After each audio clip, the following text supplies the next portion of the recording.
The Journal of Henry Holdsworth, Investigator into the Supernatural, and the Shadows, and Shadows. Since I last opened this journal and recorded my erratic thoughts, things have changed somewhat.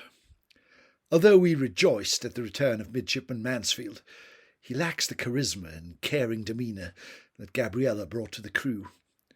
On a few occasions, when the night is clear, he will vanish into the mountains, leaving us camping in wild, wind-swept locations.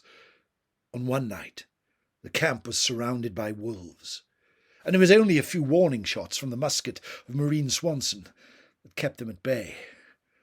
There have been whispers and even talk of mutiny, but before any action could be taken, a strange event came upon us. 2 days ago, I was filling our watering cans at the crystal-clear stream near our camp when my attention was drawn to a sobbing Spanish shepherd I saw sitting under a tree nearby. Although my Spanish is cursory at best, I understood that he had fled his nearby village, along with his family, as some creature had made itself at home under the stone bridge that crossed the river there. Apparently it emerged only at night, and was fearsome and foreboding in the extreme. I assured the man that the crew of the Whitby would do all we could to help. When I returned with the man to our camp, Holdsworth was good in spirits, and he ordered the crew to the village to find out the truth.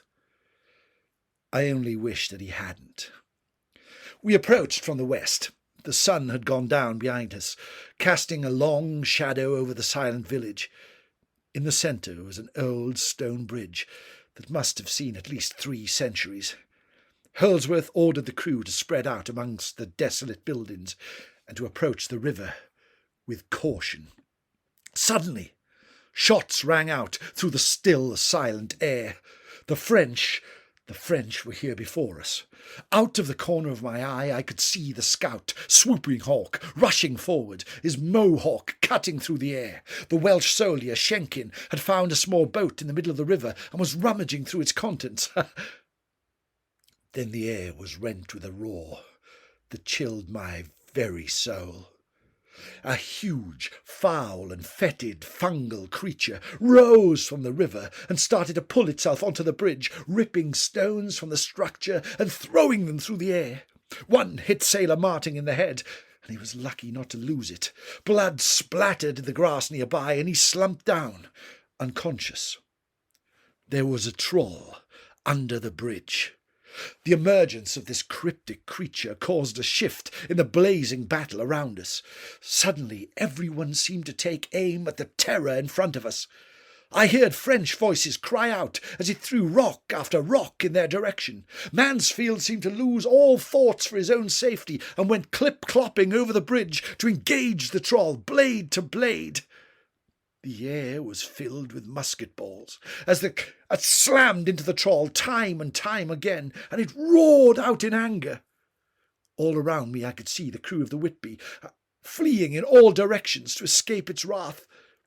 Suddenly, a shot from the French side slammed into the troll's head, causing it to topple and fall into the river with a huge splash. From my vantage point from behind a large tree, I could see French soldiers rushing forward to scour its corpse for trinkets. Mansfield howled an almost unearthly cry, but it was too late. The French had made off with something and were scurrying away from the village. Despite everything, we were leaving empty-handed. The moon came up as we left the hills once more. As we reached the camp, we noticed that Midshipman Mansfield was not with us.